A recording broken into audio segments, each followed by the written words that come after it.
everybody. My name is Rupa, working as assistant professor in Chevron Engineering College. I'm dealing the subject electrical machines too. Now I'm dealing the topic in alternators, parallel operation of two alternators.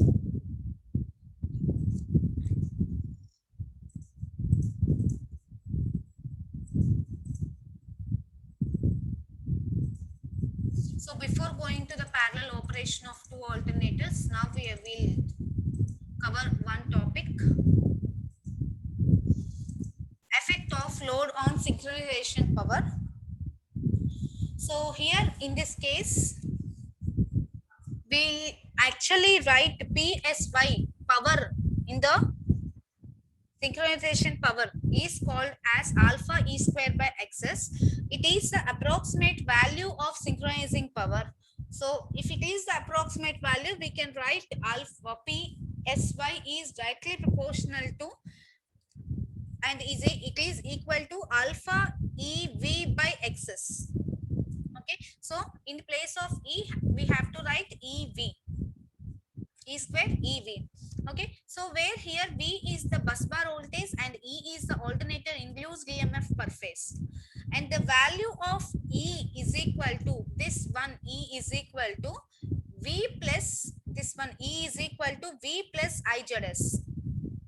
So if you see the phasor diagram here, for a lagging power factor, I am writing E is equal to V cos phi plus I RA square plus V sin phi plus I XS square whole root. Okay, so this is the expression for V for lagging power factor. Next one, alternative expression for synchronizing power. Already we have see the synchronizing power P is equal to alpha E square by XS or alpha EV by XS. So I am telling the alternative expression for the synchronizing power. Other formula I am deriving. So if you see here in the phasor diagram 37.85, I am assuming that V and E are the terminal voltage and induced EMFs per phase of the rotor. So V is the terminal voltage and here E or E naught. I can take both E or E naught. This is the induced voltage per phase of the rotor. Okay. Now I am taking V as V at an angle of 0 degrees. So the current supplied by the alternator I is given by actually I is equal to E minus V by ZS. So E is taken as at the angle of alpha minus V at an angle of 0 divided by ZS at an angle of theta. ZS at an angle of theta. So E by ZS here alpha minus theta angle and V by, I am splitting the numerator, V by ZS 0 minus theta. So that becomes minus theta. Okay. So from this I can write E by ZS. Here E minus V by ZS can be write as E by ZS cos of alpha theta minus alpha minus J sin V by ZS can be written as E by ZS J sin. Okay, E by ZS alpha minus theta can be written as E by ZS cos of theta minus alpha and V by ZS can be written as E by ZS J sin theta minus alpha. So taking out common E by ZS, I can write this equation and that becomes minus V by ZS cos theta minus J sin theta. That is equal to, I can write here as this is the amplitude, this is the magnitude and this is the angle value. So E by ZS cos theta minus alpha minus V by ZS cos theta minus J E by ZS sin theta minus alpha minus V by ZS sin theta. Right? So these components I cos theta and I sin theta. See here, I cos theta. These components will be representing I cos phi, and this will be representing I sin phi respectively. So the power P converted internally, it is the sum of products corresponding to the currents E cos alpha and E sin alpha. We can say that with the power which is converted internally, it is the sum of product of corresponding components E cos alpha and E sin alpha. So I can write power as P is equal to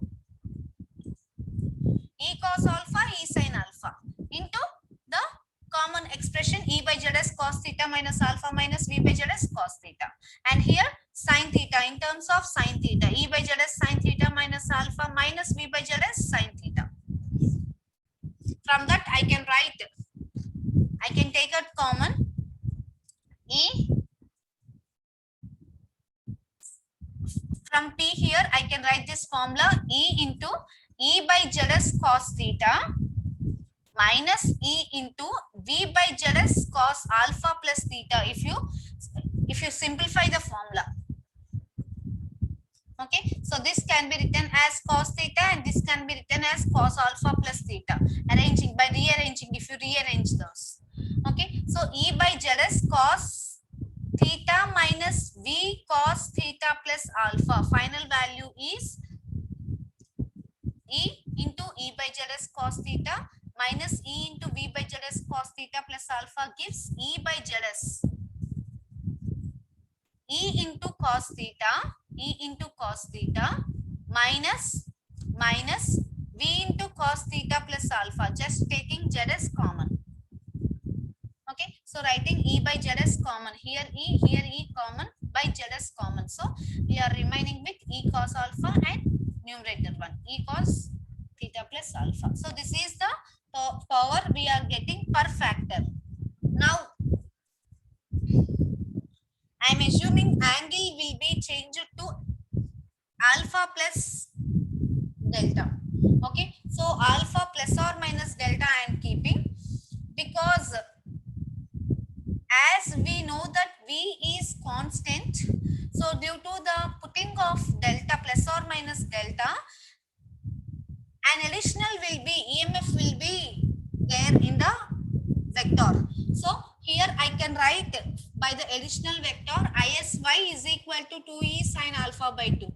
So this additional vector of current will be produced by taking the additional plus or minus delta.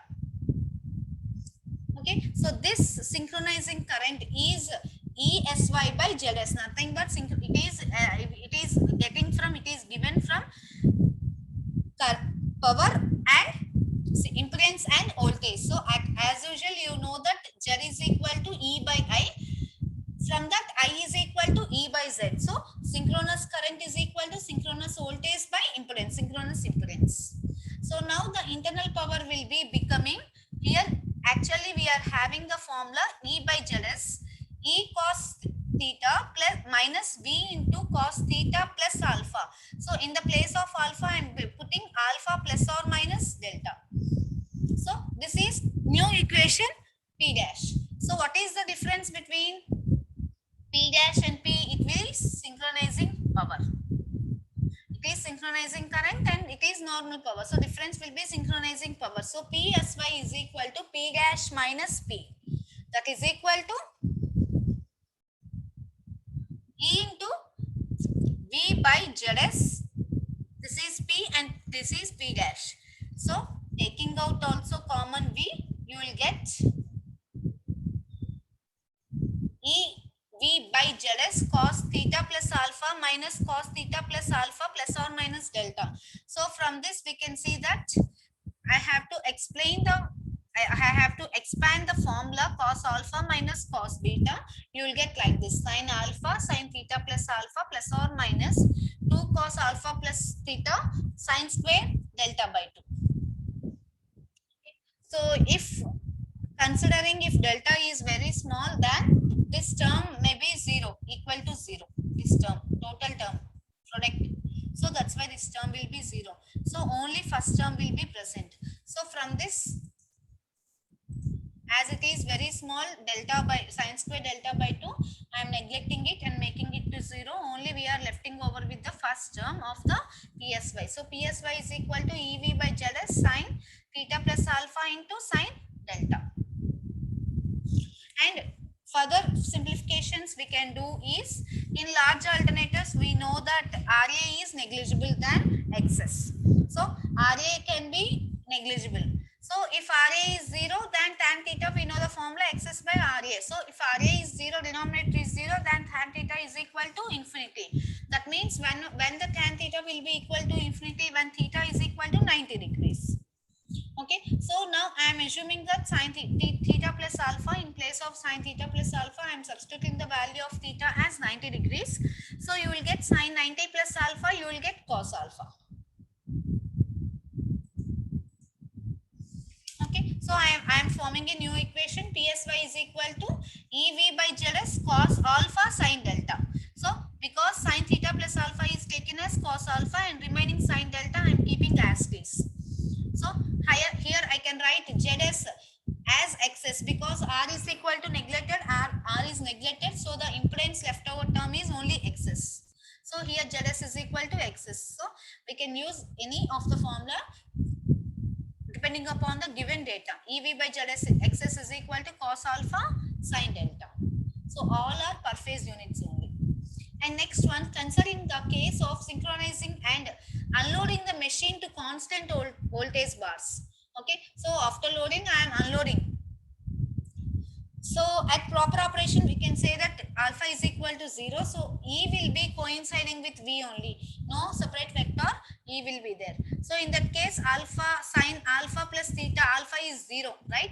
So sin alpha plus theta, right, sin theta plus alpha is equal to, as alpha is equal to 0, it is left over with sin theta. So I am again rectifying the PSY synchronous power as EV by ZS sin theta. Here sin theta plus alpha becomes sin theta and sin delta.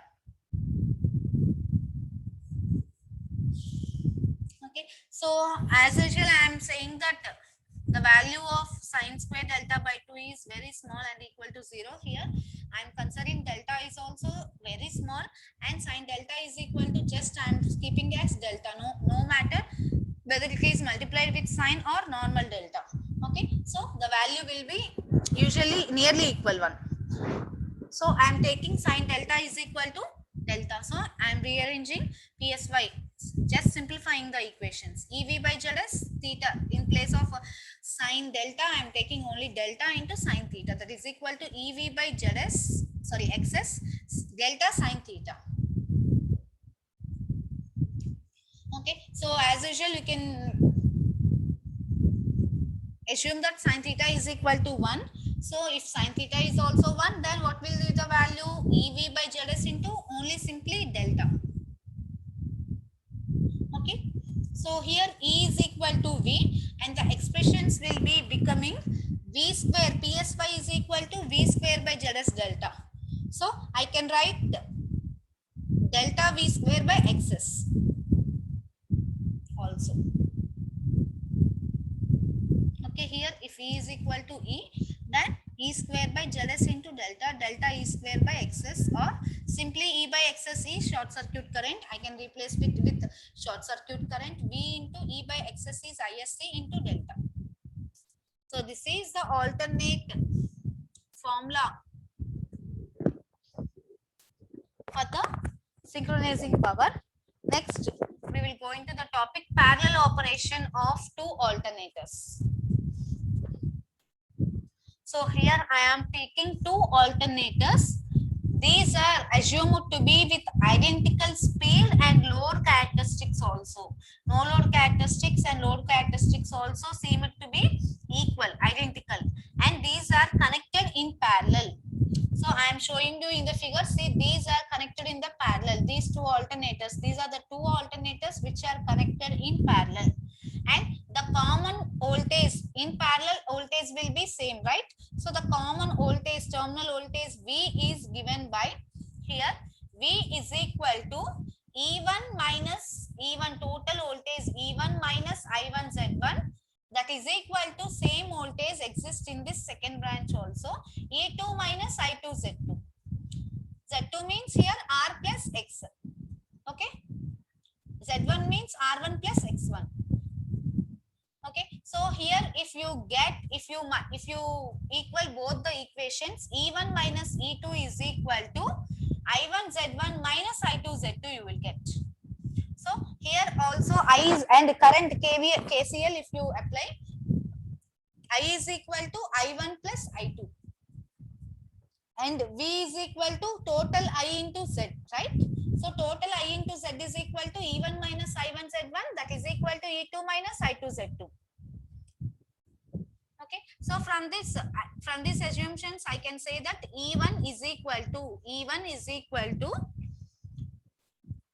here E1 is equal to I1 Z1 plus E2 minus I2 Z2 means I can write IZ.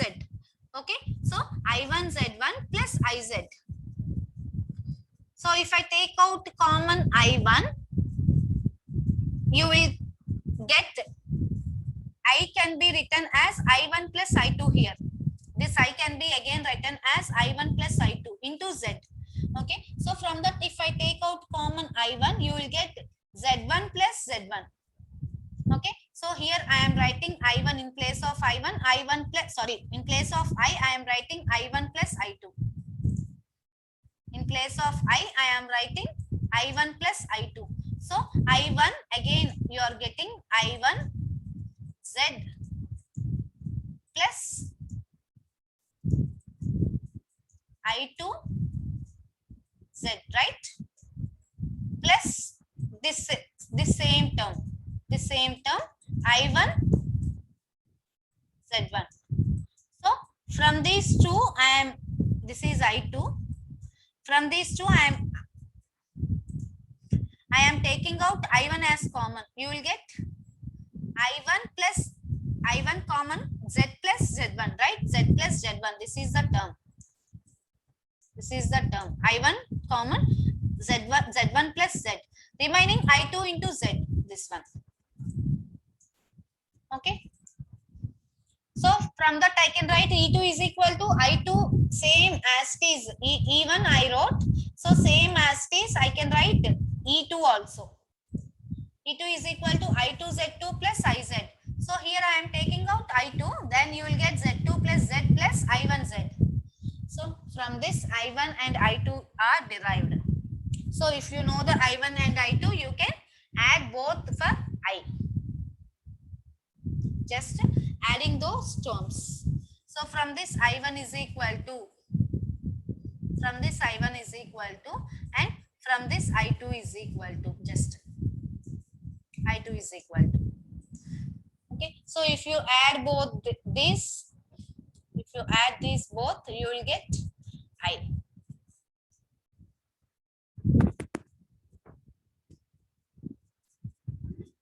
Okay, and V is, you know that Z is equal to V by I. From that we can find out the formula of V. V is equal to I into Z. So multiply this one with Z. So ZZ becomes cancelled out and you are remaining with this term, E1 Z2 plus E2 Z1 by Z1 plus Z2 plus Z1 into Z2 and divided by Z. Here no Z, so we are cancelling Z here no Z, so Z will be divided. And I1 separately, I1 you can also formulate, you can simplify. Just I1 is equal to, simplified formula is E1 minus V by Z1 and I2 is E2 minus V by Z2, simplified formula. And the circulating current at no load conditions, when there is no load, how much of current circulated is E1 minus E2 into Z1 plus Z2.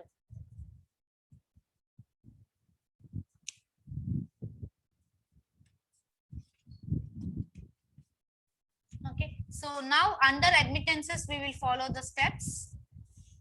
See here, under admittances the terminal voltage is expressed in terms of admittances.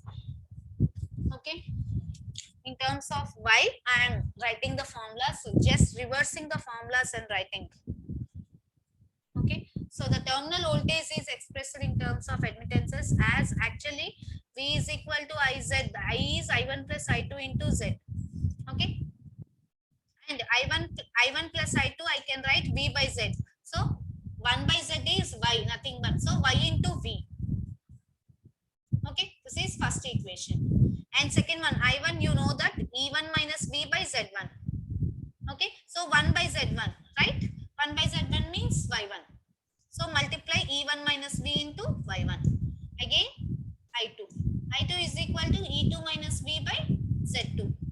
Okay, 1 by Z2 means Y2. So multiply E2 minus V with Y2. So from this V by Z is equal to add both E1 minus V into Y1 plus E2 minus V into Y2. So make it as second one.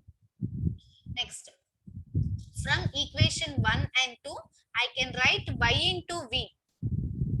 From this Y into V, how you get V? How you, I1 plus I2. So I1 is this one plus I2. So that is equal to, from that V can be written as E1 minus V into Y1 plus E2 minus V into Y2 by Y. Okay, so I can simply write, I can expand Y1 E1 minus Y1 V, E2 Y2 minus Y2 V, like that. If you expand, if you get this expression, V is equal to E1 Y1 plus E2 Y2 by Y plus Y1 plus Y2. Okay, now we are using a parallel generator theorem. We know that V is equal to IZ, right? I is equal to I1 plus I2 into Z. That is equal to I1 is E1 minus V by Z1 plus I2 is E2 minus V by Z2 into Z. Right? So I can write, see here, I am splitting the numerator like this. E1 by Z1 plus E2 by Z2 in the same into Z and minus V by Z1, V by Z2. If I take out common V, 1 by Z1 plus 1 by Z2 into Z. So I can write here, see, V here. If I take out the common one like this and multiply like this, cross multiplication, we can say, I can write V into 1 by Z1 plus 1 by Z2 plus 1 by Z is equal to E by Z1 plus E by Z2. If I cross multiply this Z also here. Okay, so what happens? Z taking out common and reversing, 1 by Z you will come. It is multiplied to V. That is equal to, here, see here, V by Z IS1, sorry, here I can write LHS side is this one, V by Z, V into 1 by Z plus 1 by Z1 plus 1 by Z2. And coming to the RH side, E1 by Z1 plus E2 by Z2 will be remaining. So I can write that E1 by Z1 means short circuit current 1, E2 by Z2 means short circuit current 2. So IS1 plus IS2 I can write, you will get total short circuit current ISC. So ISC will be equal to this one, either this one or this one. So if IS1 and IS2 are the short circuit currents of two alternators, I can write 1 by Z, this is 1 by Z naught, is equal to, I am taking it 1 by Z naught, I am taking the total three expressions as 1 by Z naught is equal to 1 by Z plus 1 by Z1 plus 1 by Z2. Then V into 1 by Z naught is nothing but ISC. Right? This total term is called as ISC. So V into 1 by Z naught is called as ISC, or V is equal to Z naught into cross multiplying Z naught into ISC. Okay, so this is the parallel generator theorem.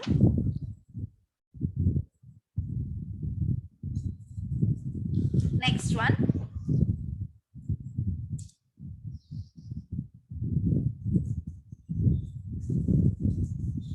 Effect of unequal voltages.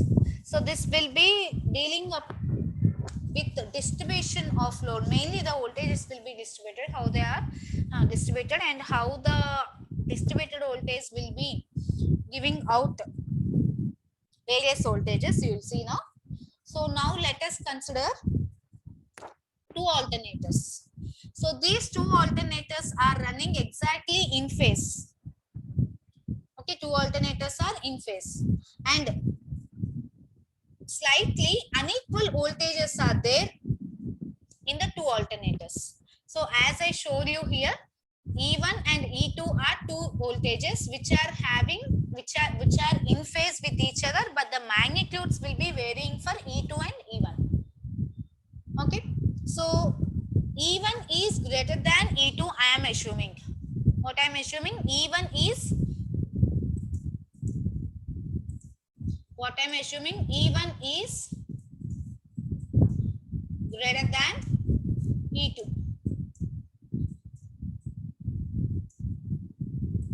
Right? So if E1 is greater than E2, then the resultant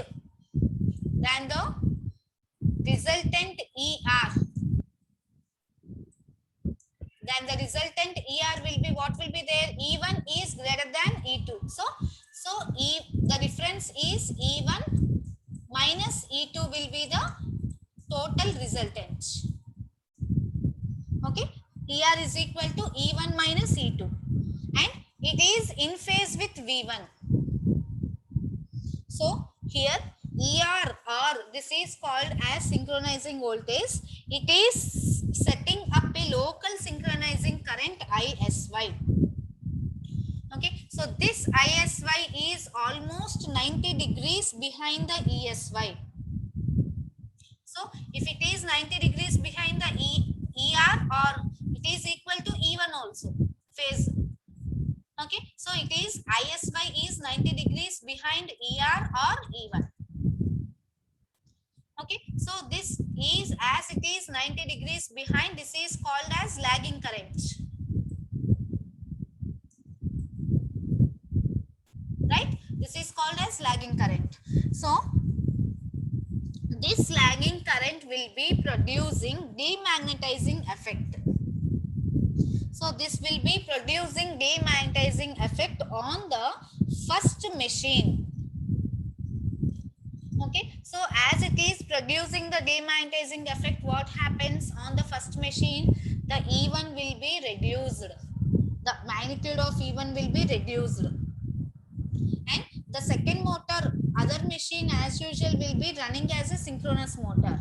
And it is taking almost 90 degrees leading current, right?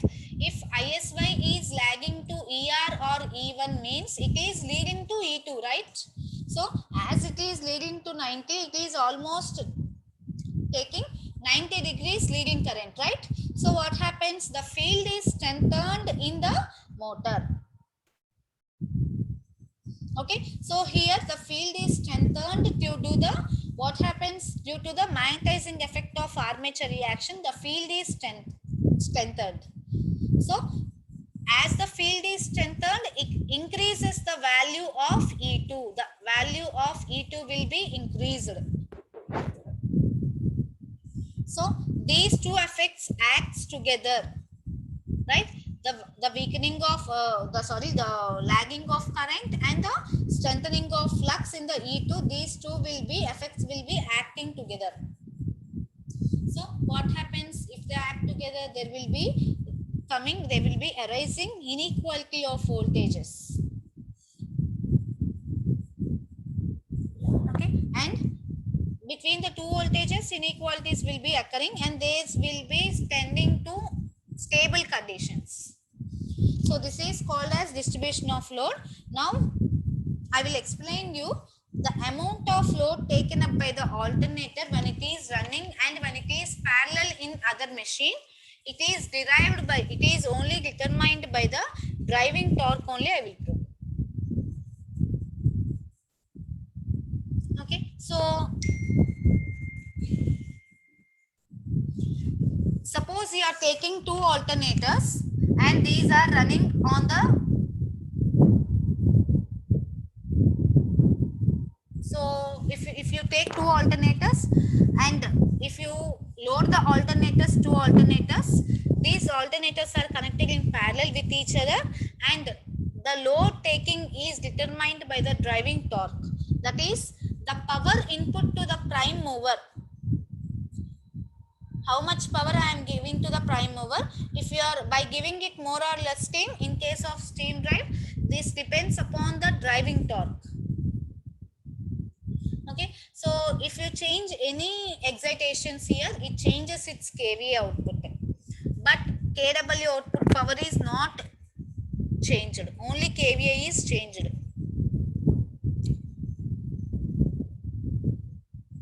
Okay, so strictly speaking, I can say that only power factor will be changing for that load.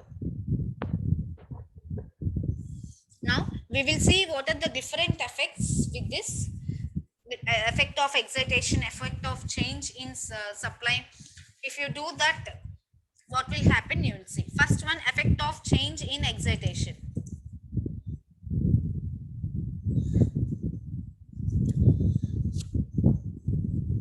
Suppose the initial operating conditions are identical, I am taking, of the two alternators. Each alternator will be supplying one half of active load, that is kW. One half of the active load is supplied by the each alternator, and remaining half is reactive load power. One half is active load power kW, and remaining half is reactive load kVAR. Reactive load is called as kVAR. And we are taking that the two power factors of the alternators are also same. Okay, and we have to take that the both the active and reactive powers, these are divided equally, so that they will be giving apparent triangles, apparent power triangles, what I am showing you, of equal spaces. Okay, so as shown in the figure A here, in figure A, each alternator supplies a load current of I. So each alternator will be supplying a load current of I. So the total current will be added to I, it becomes. Now, suppose this is first machine, this is second machine, right? I am increasing the excitation of first machine. So what happens if I increase the excitation? E1 increases. E1 will be increasing. So E1 will be becoming greater than E2. And the difference between the two EMFs, because there is a difference between the two EMFs, what happens? They will circulate a current. That current, circulating current, is called as IC or ISY. That is equal to what happens? What is the value of current? E by Z. That is E1 minus E2, the relative voltage between the two voltages, E1 minus E2 by 2 ZS. Two impedances, so 2 ZS. Okay, so this current is superimposed on the original current distribution. So if you see here, IC is vectorically added to the loaded current of alternator 1, and it is subtracted from alternator 2. Okay, IC is added to alternator 1 and it is subtracted from alternator 2.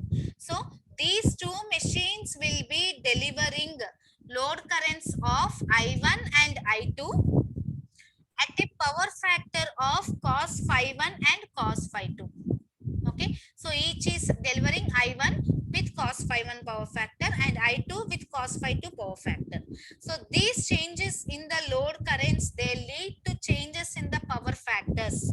So what happens? Cos phi1 will be reduced, cos phi1 will be reduced and cos phi2 will be increased.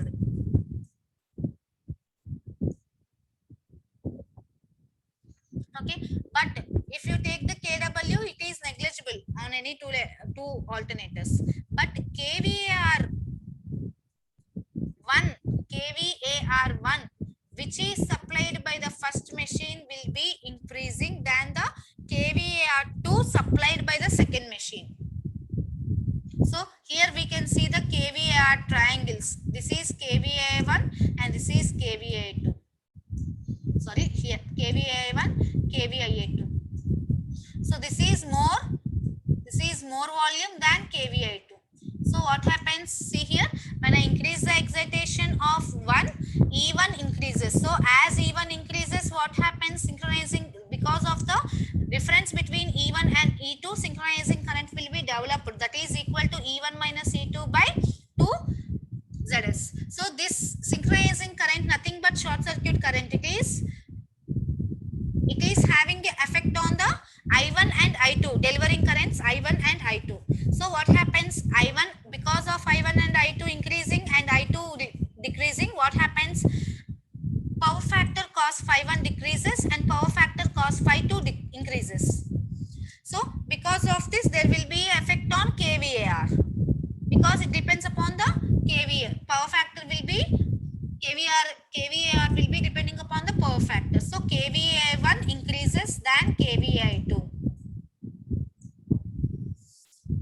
This is effect of change in excitations. If you change the excitations, these are the coming changes. Okay. Next, remaining effects we will discuss in next class.